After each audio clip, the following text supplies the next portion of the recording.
Welcome in, latest episode of that SEC podcast. Let me know if you can hear me. Let me know if you can see me. I never quite know with these things. Thomas, appreciate you, brother. Thomas is in here already. Little bonus episode. Probably not going to go too long here. Friday night. Don't want to keep you guys here.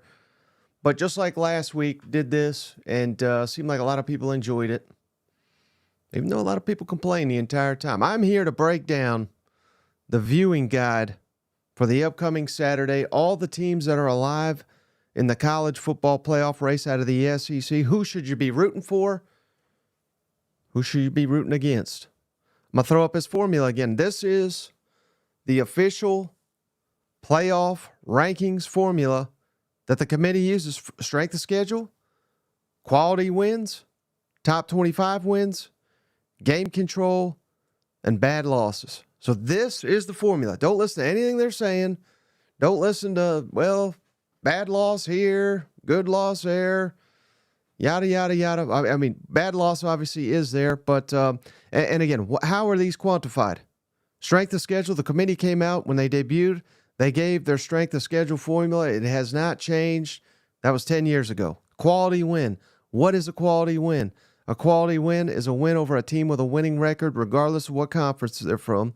Top 25 win, that is self-explanatory, and that's coming straight from the College Football Playoff Committee's top 25, not the AP, not the coaches poll, the committee's top 25. Game control, how in control each game you are, how are these games close? Are they coming out of the wire? Are you whooping teams' ass? That's game control right there. And a bad loss is any loss to a team with a losing record. So that is the formula. Appreciate you guys coming in here. Claire, appreciate you. Always happy to see you as well. And actually, real quick, I want, I've got to shout out JR first. JR, what a guy. What a guy. JR just gifted a little membership here. We appreciate you, JR. This time to Stubbs Milling.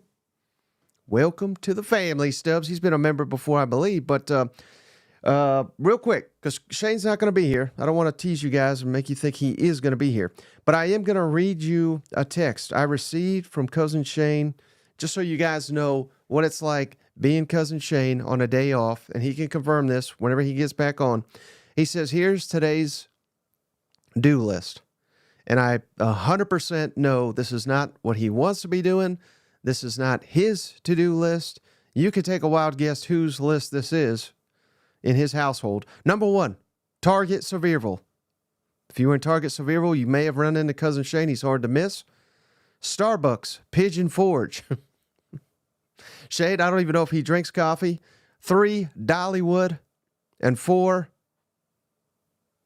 I don't even want to read it because I think we could get demonetized. But basically, he will end his day, his way. Number 4. He's kidding about number 4. But again, that's what Cousin Shane's up to. So I just want to give you guys an update on old Shane here. But all right, let's get on with it here. Let's get on with it. Again, one more time, if you guys are just piling in here. Playoff committee's formula, strength of schedule, quality wins, top 25 wins, game control, bad loss. I'm going to be referencing these throughout the show. And first of all, any SEC team, it's kind of the same.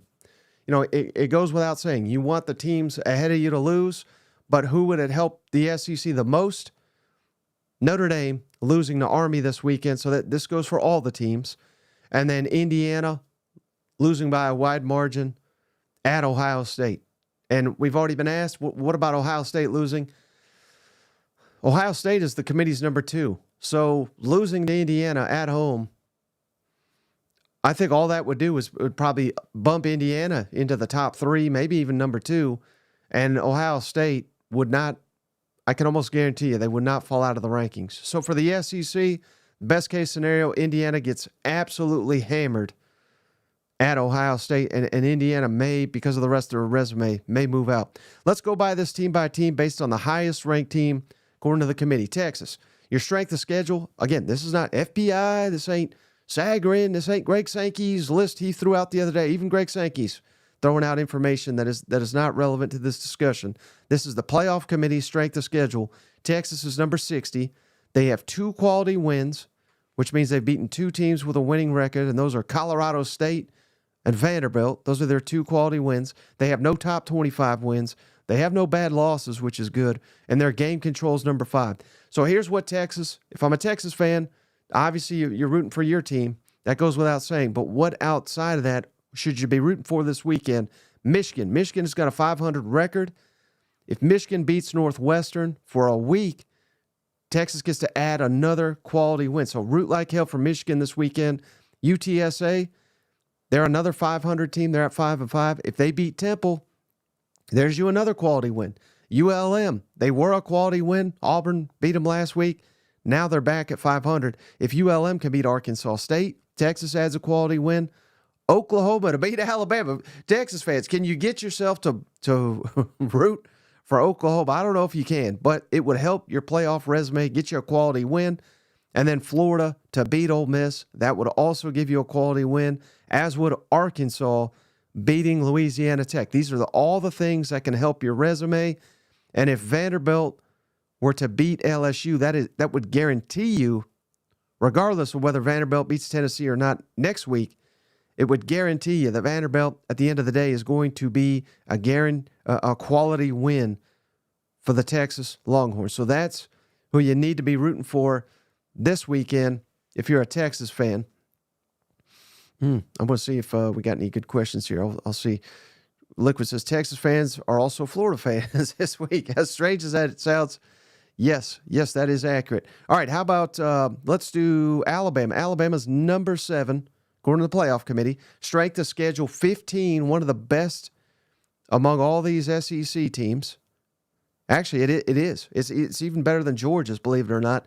Strength of schedule for Alabama 15. Quality wins 5. So they have beaten Western Kentucky, LSU, Georgia, South Carolina, and Missouri. Those are your quality wins. And 3 top 25 wins, of course, Georgia, South Carolina, and Missouri. Game control, number 6 overall, which is very good, and no bad losses. So if I'm an Alabama fan, I'm rooting for South Florida to beat Tulsa. That would give you a 6th quality win. Wisconsin to beat Nebraska. That would give you another quality win. I would root for Missouri to beat Mississippi State. You want to keep Missouri in the top 25 because that's one of your best metrics there, 3 top 25 wins. You want South Carolina to beat Wofford, keep them in the top 25. And you want LSU to beat Vanderbilt to ensure LSU remains a quality win. If I'm an Alabama fan, root for South Florida, Wisconsin, Missouri, South Carolina, and LSU. Even though Vanderbilt beat you, it's not going to hurt you if Vanderbilt loses a game because they won't have a losing record in that scenario. How about Ole Miss, number 9? You better beat Florida. We all know that. But you're number 9 in the playoff rankings. What else could help you if you're an Ole Miss Rebel? Your strength of schedule 75th in the country. Not great. Not as bad as another team we're about to get to here. Quality wins, though. You got 3 quality wins if you're Ole Miss. You got Georgia Southern. They have a 6-4 record. Number 18, South Carolina. Number 10, Georgia. Those are 2 of the best wins in the country right now. Those are also your top 25 wins. And here's what's really helping Ole Miss. You're number 2 in the country in game control, and that'll probably be number 1 if you take care of business this weekend because number 1 is Indiana, and Indiana is facing Ohio State. They're only ranked team they're going to face. So let's see if Indiana can keep that. But what is hurting you, if you're Ole Miss, you do got the bad loss. You were the only team among the SEC playoff contenders that currently has a bad loss, and that is, of course, the Kentucky loss. So what am I rooting for if I'm an Ole Miss fan? Root for Georgia Southern to beat Coastal Carolina. That would guarantee you that Georgia Southern will be a quality win for the rest of the season. You really need Kentucky to win out, which would start by beating number 3 Texas.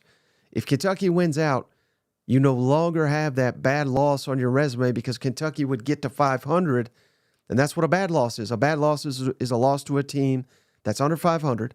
You need South Carolina to beat Wofford. You want to keep Carolina as a top 25 win. You want Oklahoma to beat Alabama. That would give you another quality win because Oklahoma would have a winning record. You want Arkansas to beat Louisiana Tech. That would give you another quality win. And quite frankly, I think you want Georgia, even though that you're kind of competing with them right now for a playoff spot. You want Georgia to beat UMass.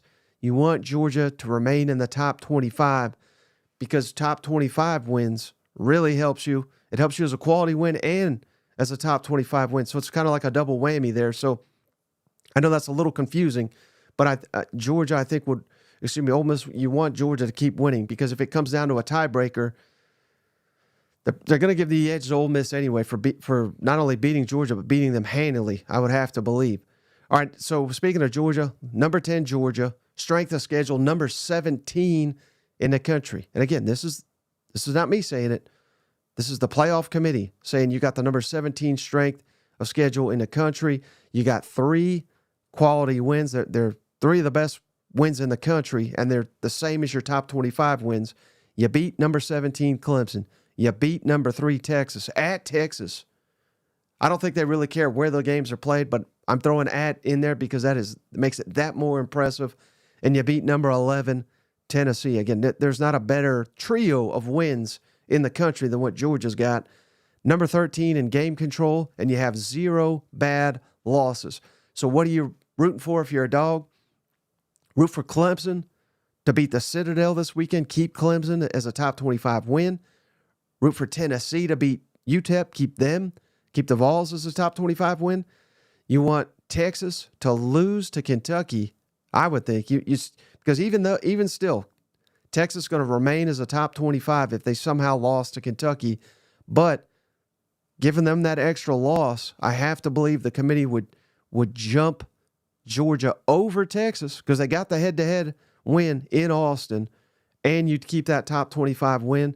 And believe it or not, you want Florida to win. So root for Florida if you're a Georgia fan. That would give you a quality win. And, of course, Ole Miss, give them what would be their 3rd loss, likely knock them from the playoff.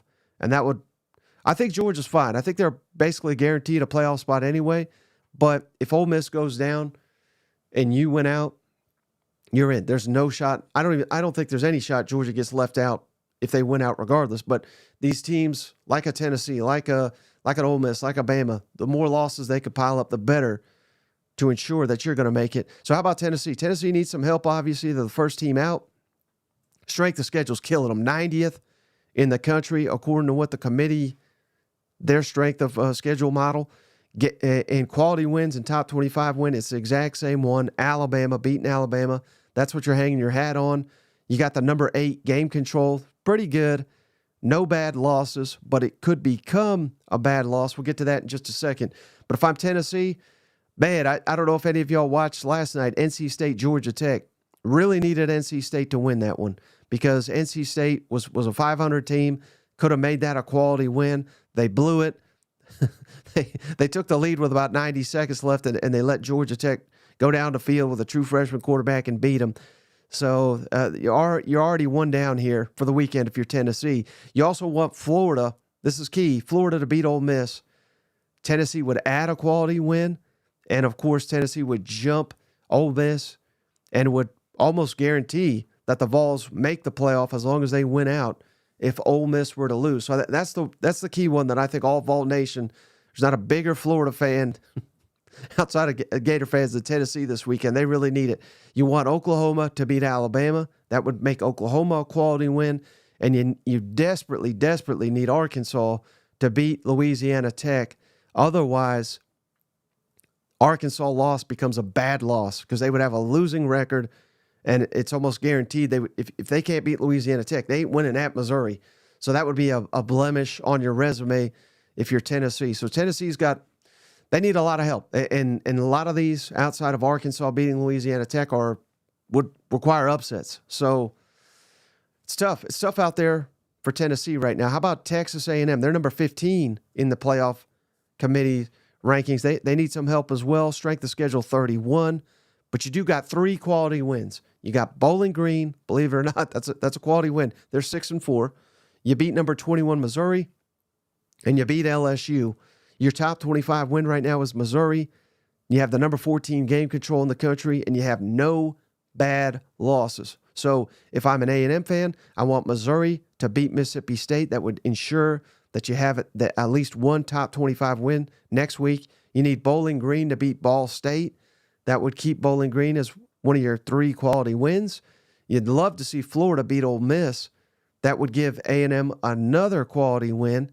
And I have to imagine, it's not set in stone, but I would think if Ole Miss lost this weekend, A&M would jump them in the rankings, which would obviously be good. You want Arkansas to beat Louisiana Tech to give you another quality win, and LSU to beat Vanderbilt to ensure that LSU remains a quality win throughout the season. And these are feasible.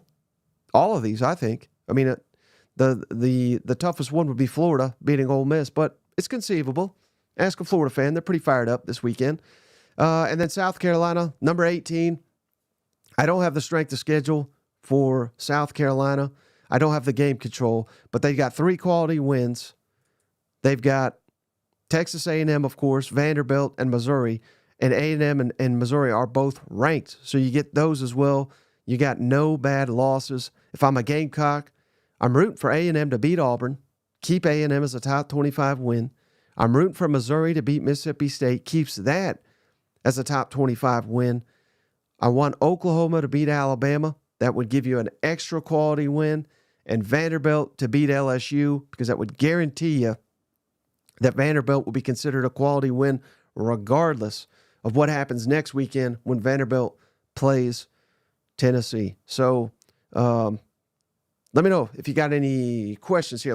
Blake says, I'm that fired up to be a Gator fan right now. I mean, Gators are feeling it. So imagine how fired up they are now. If they were to pull off the upset and beat Ole Miss, they might legitimately give Billy Napier a contract extension after about 3 weeks ago, about ready to fire him. That's the world of, you'll see it. Jimmy Sexton will put it out there. Billy Napier, he's thinking about going to Charleston Southern or something and they'll give him a contract extension. You better believe it. Yeah, Tennessee boys. So Vol fans are rooting for the Gators. Yep. The Gators could save your season and guarantee you make the playoff as long as you beat UTEP and you beat Vanderbilt. Tennessee's in, I think. If Ole Miss loses, if Georgia loses, if Alabama, all the teams ahead of them in the SEC, any of them lose before the SEC championship, except maybe Texas. Texas still only has the 1 loss. So let me know if you guys got any other questions. I know I just said a lot of stuff, kind of rambling here. But Claire, I appreciate you. I wonder why UMass decided to schedule so many SEC games in one season. Money. I would imagine they're making over $1 million per SEC game, except for maybe the Missouri one where they actually hosted. They probably had to pay Missouri, that's probably why they had to do it, because they had to pay Missouri. So one of their SEC trips, they probably gave that money to Missouri. I don't know why Missouri needs money like that, but that's kind of sad.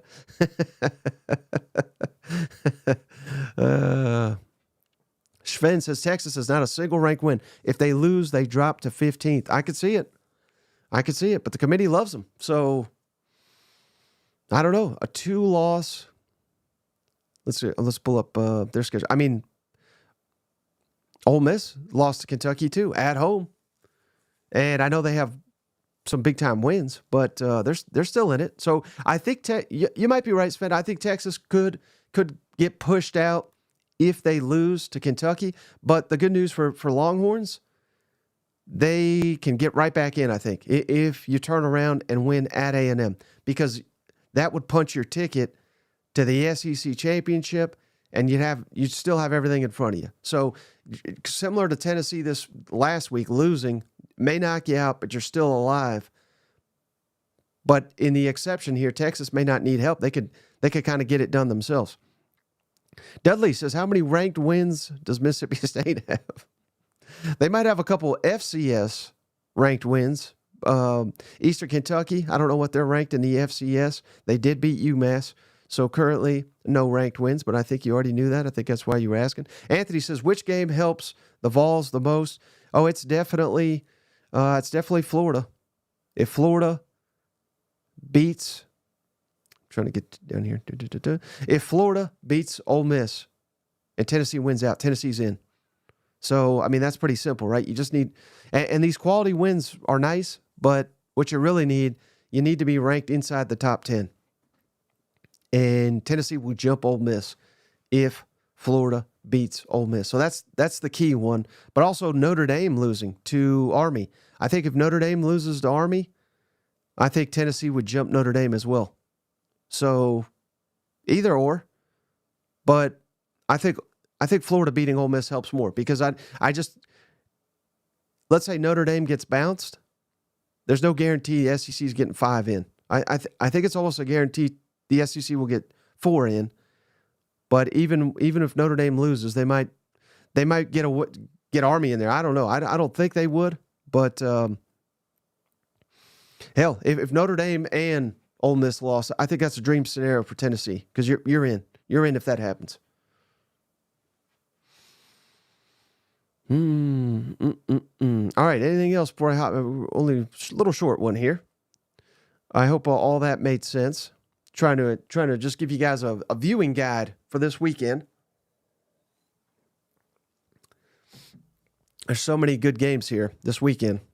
Well, I mean, again, 4 ranked SEC teams on the road. There's probably going to be some blowouts, but I really do think there's going to be games that go under the wire. Ole Miss at Florida, Missouri at Mississippi State, Alabama, Oklahoma, Texas A&M at Auburn, Vanderbilt at LSU. I think each one of those home teams could lose, and each one of them could put up a really good fight too. All right, I'm about to jump off here unless I get another question here. Let's see. Benny, I appreciate you. Hello, Mike. I need you to root for a deer to come out of the woods so I can get me a big buck. He said, oh, man, Benny. Well, at least we were able to entertain you here for about 20 or so minutes. I hope one of those deer, just, call Cousin Shane, see what he's got to say. He knows how to get him to jump out in front of his truck. Liquid says, can you add win probabilities for each of those bullet points for this side? That would be a lot of work. Yeah, it would. And I don't know. I honestly don't know how to compute that stuff. But maybe if you point me in the right direction, somewhere that has that, I can add that in. That would be kind of helpful. It would, wouldn't it? Prince of No Hair. Is this Shane? You think Jackson Dart looks at any of the receivers since Harris will be out there? Yeah, I mean, I think that is kind of critical for anybody that doesn't understand what he's talking about. When Trey Harris was in there, they just targeted him so many times, and Lane Kiffin is notorious for that. And I've given him credit for that in the past. Like when he was at Alabama, they fed Amari Cooper. I think he had like 90-plus catches. It was insane. And then the very next year, they had Derrick Henry. He had over 400 carries, which is unheard of in college football. So Kiffin feeds the beast, and he did it this year earlier with Trey Harris. And quite frankly, I think it hurt Ole Miss offense because they were so focused on him. And now without Trey Harris, they've had to spread the ball around a little bit more. Defenses don't know what's coming. And now that Trey Harris is back, there is that slight concern that they'll force feed Trey Harris. And you really don't have to do that with all the great weapons Ole Miss has. So will they spread it around a little bit more? I think they do, because I think they have seen that their offense is more effective when they do that. And he's just the cherry on top, so to speak, with him coming back. So hopefully they do, but you can't blame him if they don't, because he's such a dominant player. Feed the beast. So that's going to be pretty interesting. Yeah, Joey says Trey Harris hasn't played in a month, and he still leads the SEC in receiving, which is true. Had he played the whole year, he might be up for the Heisman. Who knows? Wizzy says Ole Miss wins the chip. Howdy-toddy. Ooh, boy. Liquid, has anyone heard of DJ still going to be limited? I think he will be, but quite frankly, I think he will be for the rest of the season. That's a tough one. It's surprising that he came back as soon as he did, and even more surprising that he looked as sharp as he did right out the gate. So, I mean, I just think that speaks to what a incredible athlete and a talent he is, that he can come back from something like that a lot of guys wouldn't come back till the following season. So I think he will be limited. I would be surprised if he's running around all the time. He clearly he didn't have a single run against LSU. They didn't need him to. So I think this will be a different story. That's why I got Ole Miss winning big. I think their defensive front's going to get after him, unfortunately. And if he can't escape, that's going to be bad news, obviously. So, all right, I think that is going to do it. Blake says Lagway's a hero. That he is. I think he may be the best quarterback in the SEC next year, him or Sellers. But that's it. That's all I got. A little Friday edition of the show. We'll be back Saturday. Hopefully there's a cause for an emergency podcast or two. And then, of course, the power rankings Saturday night after all the games are done. Be there. Until then, we'll catch you on the next one. And I appreciate each and every one of you for hanging out on a Friday. I know it's a little weird probably seeing my face on a Friday, but I want to get this info out. So we'll catch you on the next one. Hey, buddy, this beer's for you, Mike, and Cousin Shane. That